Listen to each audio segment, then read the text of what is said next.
SP Zafar Iqbal Malik साहब इस वक्त हमारे साथ हैं। जफर साहब, बहुत शुक्रिया ज्वाइन करने के लिए। सर, सबसे पहले तो मैं यही जानना चाहूँगा कि सिंध में फैंसी नंबर प्लेटों के खिलाफ जो क्रैकडाउन शुरू किया गया है, ये क्या मामला है, ये क्यों कर रहे हैं आप? और माजी में भी कई दफ़ा इस तरह के क्रैकडाउन शुरू हुए लेकिन वो बीच में ही ख़त्म हो गए। ये वाला क्रैकडाउन कितना मुख्तलिफ है माजी से? बिस्मिल्लाहिर्रहमानिर्रहीम, थैंक यू वेरी मच। पहले आपने हमें इनवाइट किया। सबसे पहली बात यह है कि सिर्फ फैंसी नंबर प्लेट के ख़िलाफ़ कार्रवाई नहीं हो रही है, इसमें हम ट्रेडेड ग्लासेस के ख़िलाफ़ भी कार्रवाई कर रहे हैं, फैंसी नंबर प्लेट के ख़िलाफ़ कर रहे हैं। जो ओपन लेटर हमारे पास ये लोगों के पास गाड़ियाँ फ़रोख्त कर देते हैं, उसके बाद ट्रांसफ़र नहीं करवाते हैं, उनके ख़िलाफ़, ये सब के ख़िलाफ़ एक कैंपेन चल रही है। पूरे सिंध गवर्नमेंट की तरफ से एक ऑर्डर से हमें उस पर कर रहे हैं। जिस तरह आपने कहा कि जी पहले भी होता रहा है, अब नहीं हुआ, तो वो क्या होता है कि जिस तरह पहले लास्ट होता रहा है, तो हमेशा जब कंपेन चलती है तो हम उसके खिलाफ कार्रवाई करते हैं जी। और उसके बाद उसके बाद जब हम फिर जब नई गाड़ियाँ रजिस्टर्ड होती हैं, फिर उनको नंबर प्लेटें नहीं मिलती हैं, फिर वो 1 6 महीने साल में इतनी गाड़ियाँ आ जाती हैं मार्केट में, जिसकी वजह से फिर वो फैंसी नंबर प्लेट लगा के इस्तेमाल करते हैं। जब उनको पिछली नंबर प्लेटें उनकी एक्साइज ऑफिस से उनको मिल जाती हैं तो उनको ओरिजिनल लग जाती हैं। और जब हम फिर 6 महीने या 3 महीने का गैप आ जाता है फैंसी नंबर प्लेट के कैंपेन में, तो फिर नई गाड़ियाँ जो लोग ख़रीदते हैं 0 मीटर गाड़ियाँ, उनको जब नंबर प्लेट नहीं मिलती तो वो फैंसी नंबर प्लेट लगाते हैं। तो इस तरह ये कार्रवाई चलती रहती है मुख्तलिफ टाइमों पे जी। तो लेकिन जफर साहब, जिस तरह आपने खुद भी जिक्र किया कि जो ऑफिशियल नंबर प्लेट्स हैं उनके आने में ताख़ीर है, तो इस ताख़ीर की जिम्मेदारी किस पे है या इसकी वजह क्या है? देखिए ना, इसमें क्या है कि हज़ारों गाड़ियाँ, लाखों गाड़ी रजिस्टर्ड होती हैं, उन्हें डेफिनेटली एक्साइज की जिम्मेदारी है उनको देने के लिए, लेकिन उसमें टाइम लगता है। लेकिन हमारे अगर जब नहीं पूछते, हम गाड़ी वालों को सख्ती नहीं करते, तो 2-2 साल से नंबर प्लेटें पड़ी होती हैं एक्साइज ऑफिस में, वो लेने ही नहीं जाते। अभी जब से हमने सख्ती की है, अब लोग अप्रोच कर रहे हैं एक्साइज ऑफिस में, उनकी पता नहीं 1-1 साल से बनी पड़ी है, उन्होंने नहीं उठवाई है वहाँ से। तो वैसे तो इसका एक टाइम पीरियड होता है, एक्साइज वालों की जिम्मेदारी बनती है कि देना, लेकिन बस वो आपको पता है कि जी जब बंदा किसी जफर इकबाल साहब, अब जब तो वो जी गाड़ियों की ऑफिशियल नंबर प्लेट्स अब दस्तयाब ही नहीं है, तो अब आवाम ऐसे में क्या करें? आप कोई मिल के एक्साइज वालों के साथ मिलके कुछ ऐसा नहीं हो सकता कि कोई ऐसा हल निकाला जाए कि ये मसला जो है ये ख़त्म हो जाए? नहीं, मिल रही है, नंबर प्लेटें बना रहे हैं, एक सीरियल नंबर चल रहा है कि जी अगर महीने में उन्होंने 500 नंबर प्लेटें बनानी है तो 500 तो बन रही हैं, उनको मिल रही हैं। मैंने आपको रिक्वेस्ट की है कि जब भी हम अब देखें कि जब हम कार्रवाई करते हैं तो फिर हर बंदा भागता है। अब देख लें, ओपन लेटर पे गाड़ियां लेके घूम रहे, 5-5 मालिक चेंज हो गए। जब उनके ऑनर चेंज हो गए 5-5 6-6, अभी तक लोगों ने गाड़ियां ट्रांसफर ही नहीं करवाई हैं। अभी हमने जब इस पर सख्ती की है, अब लोग जा रहे हैं अपनी गाड़ियां ट्रांसफर कर। कई लोग ऐसे हैं उनको ये भी नहीं पता कि हमारी गाड़ी ट्रांसफर ही नहीं हुई है। कई लोगों ने भी एक्साइज ऑफिस में एप्लीकेशन दी है कि जी हमारी गाड़ी है, मैंने गाड़ी बेच चुका हूँ, 2 साल हो गई है, मैंने इस गाड़ी को सेल आउट कर दिया है, लेकिन अभी तक ये गाड़ी मेरे नाम पे चल रही है, काइंडली इसकी फाइल ब्लॉक कीजिए। नहीं, अब जफर इकबाल साहब, ये तो बहुत अच्छी बात है, ये तो बहुत अप्रिशिएट करने वाली बात है, क्योंकि ये जो 3 मामलात है ये बड़े अहम हैं। एक तो ओपन लेटर पर गाड़ी चलती रहे तो आप देखें बहुत सी वारदातें इस तरह होती है, पुलिस को ट्रेस आउट करने में बहुत मुश्किल होती है, क्योंकि वो कई हाथों बिक चुकी होती है लेकिन वो ट्रांसफर नहीं हुई होती। अच्छा, दूसरा ब्लैक शीशों के खिलाफ आपका क्रैकडाउन है, बहुत अप्रिशिएट करने के काबिल है जफर साहब, क्योंकि बहुत सी वारदातें जो होती है इसमें भी ट्रेस आउट करने बहुत मुश्किल होती है, तो ये भी बहुत अच्छा आपका इकदाम है। ये कितना अरसा आपका ये क्रैकडाउन जारी रहेगा और इसमें काले शीशे, फैंसी नंबर प्लेट्स और ओपन लेटर वाली गाड़ियां, इसके अलावा क्या क्या शामिल है इस क्रैकडाउन में? इसमें देखिए ना, इसमें ट्रेडेड ग्लासेस हैं जो आपको काले शीशे वाली गाड़ी हैं, उसके अलावा हम और जो वायलेशंस हैं ट्रैफिक के हवाले से, जिसमें जो अंडर एज बच्चे हैं गाड़ी चला रहे हैं उसके खिलाफ कर रहे हैं। मोटरसाइकिलों में आपने देखा होगा ये 1 वे में आ जाते हैं, उनके खिलाफ कार्रवाई होती है। हेलमेट नहीं पहन रहे, उनके खिलाफ कार्रवाई हो रही है। जो भी ट्रैफिक की वायलेशन करते हैं उस पर सब पे हम क्रैकडाउन कर रहे हैं। सही। और ये कितना अरसा जारी रहेगा जफर साहब?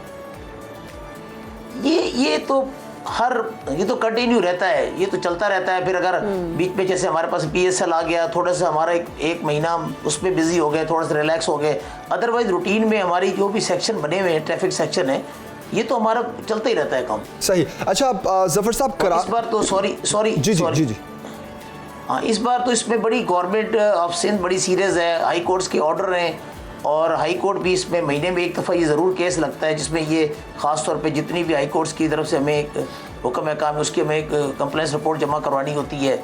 उसके बाद सिंध गवर्नमेंट को रिपोर्ट भेजनी पड़ती है, वो उनको प्रॉपर तरीके से, यानी कि ये सिलसिला सिंध में ख़ास तौर पर बड़ी सख्ती है इस चीज़ पर, और बहुत ज़्यादा लोग अभी इसमें अपना एहतियात कर रहे हैं। Great, very nice sir. अच्छा ज़फ़र साहब, कराची की कौन कौन सी अहम शाहराहों पर इस वक्त आपका ये ऑपरेशन जारी है, और वो लोग जो आपको सुन रहे हैं कराची के, जिनके पास अभी टाइम है कि वो जल्द अज जल्द, या अगर टिंटेड शीशे हैं तो उनको क्लियर कर लें, या अगर फैंसी नंबर प्लेट्स हैं तो वो उसको चेंज कर लें, ऑफिशियल आ चुकी है तो वो ले लें, और ख़ास तौर पर जिसकी ऑफिशियल नंबर प्लेट नहीं भी आई तो वो अगर मार्केट से कॉपी नंबर प्लेट भी बनवाए तो वो भी ऑफिशियल की ही तर्ज पर बनवाए। तो आप क्या पैगाम देना चाहेंगे? जी बिल्कुल, जो ऑफिशियल तर्ज की बनी हुई हैं प्लेटें हम उनको रोकते भी नहीं हैं। फैंसी वो है जो पढ़ी नहीं जाती, उन्होंने इस तरह की लैंग्वेज लिखी होती है जो वायलेशन के बाद या किसी एक्सीडेंट के बाद अगर गाड़ी जाती है तो पीछे से उसका नंबर हम नोट नहीं कर सकते। जो अगर उसकी जेन्युइन तर्ज की बनी हुई थी तो उससे तो हम तंग भी नहीं करते हैं, और उसके में लिखा होता है कि जिसके अभी प्लेटें इशू नहीं हुई हैं। तो मेरी यही रिक्वेस्ट होगी जल्द से जल्द अपने एक्साइज ऑफिस में जो उनका टाइम पीरियड है उनसे अपना राब्ते में रहें और अपनी प्लेटें लगवाएं। उसके बाद टिंटेड ग्लासेस की दोनों गवर्नमेंट, यानी कि सिंध गवर्नमेंट ने भी और फेडरल में भी जो उनकी परमिशनें थी वो सब कैंसिल हो गई हैं। जैसे कि हाई कोर्ट ने इसमें बड़ा एक्शन लिया, उसके बाद अब किसी को भी अलाउ नहीं है। तो उनको भी रिक्वेस्ट यही होगा कि अपने जो भी उनके टिंटेड ग्लासेस हैं, यानी कि ब्लैक शीशे हैं, ये ख़त्म करवाएं जी, और ट्रैफिक की जो है वायलेशन नहीं करें। बिल्कुल ट्रैफिक रूल्स को फॉलो करना चाहिए। ज़फ़र इकबाल साहब, कहिएगा कि कराची में स्ट्रीट क्राइम्स के खिलाफ क्या किया जा रहा है? सॉरी, उस पर भी पुलिस में अभी जैसे हमारे पास रिसेंटली एक वाक़या हुआ था KPO कराची पुलिस चीफ जो दफ्तर है, हमारे हेड हैं एडिशनल आई साहब के ऑफिस में, उससे पहले भी। लेकिन स्ट्रीट क्राइम पे ये है कि अभी हर डिस्ट्रिक्ट में अपनी टीमें बनाई गई हैं जो स्नैप चेकिंग कर रही हैं। चेकिंग में इजाफा हुआ है, रेंजर्स वालों की उन्होंने अपनी चेकिंग के इजाफा किया है, और मुख्तलिफ जगह पे जो उन पे रेड्स हो रहे हैं। जी ज़फ़र साहब, CCTV फुटेजेस होने के बावजूद हम देखते हैं कि गिरफ्तारियां नहीं हो पाती, इसकी वजह क्या है सर? या क्या ये जो क्रिमिनल्स हैं इनके हाथ कानून से ज़्यादा लंबे हो गए हैं? नहीं, ऐसा नहीं है।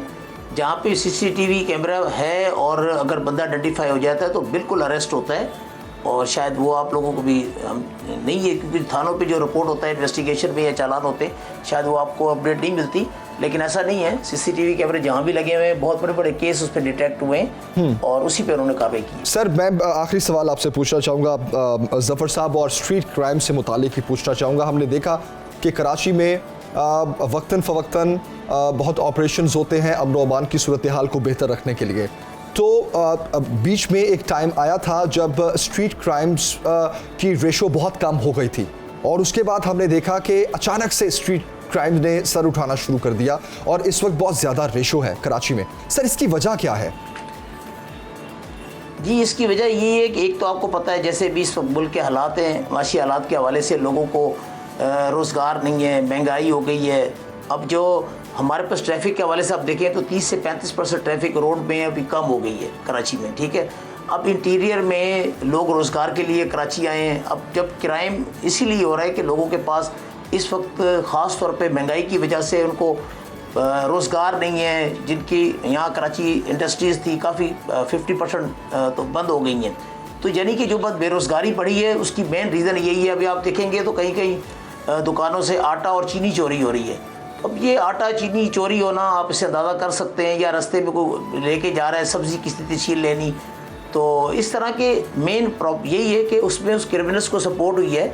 जो गरीब और ज़रूरतमंद लोग आए वो कराची आके, यकीनी कराची सिटी नहीं है, ये कंट्री है, यानी कि आप अंदाज़ा करें 7 से 8 डिस्ट्रिक्ट हैं और इतना बड़ा ये शहर है। तो डेफिनेटली, लेकिन ज़्यादातर इंटीरियर के लोग जब कराची आए रोज़गार के लिए आए हैं। कुछ कराची अपनी जो ये फैक्ट्री बंद हुई है, इन लोगों को ये भी रोज़ बेरोज़गार हुए हैं, उसका मेन रीज़न ये है। सर, लेकिन ज़फ़र साहब, माज़रत के साथ पुलिस की नफरी भी वही है, रेंजर्स की नफरी भी वही है, आपके बजट में भी कोई मुश्किलात नहीं है, और ख़र्चा हथियार और सर्विलेंस, कैमरास, गाड़ियाँ सब वैसे ही है। तो अगर आप इसका सारा जिम्मा जो है वो अगर महंगाई पे डाल दें तो सर लॉ एंड ऑर्डर को मेंटेन करना तो पुलिस की जिम्मेदारी है ना अल्टीमेटली। नहीं, बिल्कुल पुलिस कर रही है और अल्हम्दुलिल्लाह पुलिस ने ही कराची में बहुत काम किया है। आप जब अभी भी देखें जो हमारे जवानों की शहादतें होती हैं, यकीनी बात है कि वो उनके मुकाबले होते हैं तो वो शहीद होते हैं। तो कल भी हमारे एक बंदा जवान एक कमाड़ी में डिस्ट्रिक्ट में शहीद हुआ है और अल्हम्दुलिल्लाह उसका दोबारा उन्होंने कहीं ट्राई की क्रिमिनल्स ने तो वो एनकाउंटर में मारे भी गए हैं वो। जी। ये तो है ना दोनों तरफ से। ज़फ़र इकबाल साहब बहुत शुक्रिया आपके वक्त का।